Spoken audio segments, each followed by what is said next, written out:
the cast of 37, that it's obviously local people, right? There's a lot of local people. Oh, a lot of local people. Yeah. Really talented people. We have 10 munchkins. And one thing I would like to say about Scarlett, her work with the Peekskill community and the children, a lot of them that are underserved, underprivileged, Scarlett does so much for them and with them, and they adore her. What I am hoping, because the Yellow Brick Road is in Peekskill, Frank was from Peekskill, is that everybody's going to come out, especially the powers that be, and see this magnificent show and say, why don't we make this an annual event? I mean, the Wizard of Oz. Yes. Is that, wow. I think that would be, it might not happen, but I think that would be spectacular. Yeah.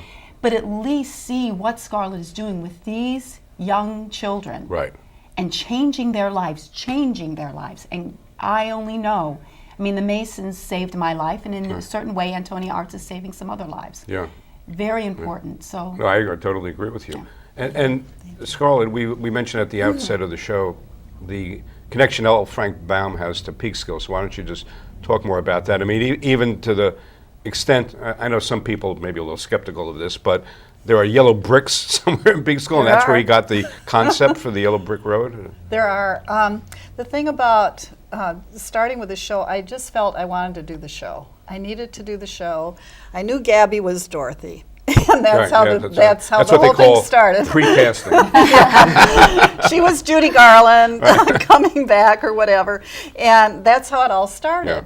And I got into it just as actors get into their roles, Yeah. studying and learning a little bit more about the show, a little bit about Frank, who had done the original writing, and found out that he went to Military Academy here for 2 years in Peekskill.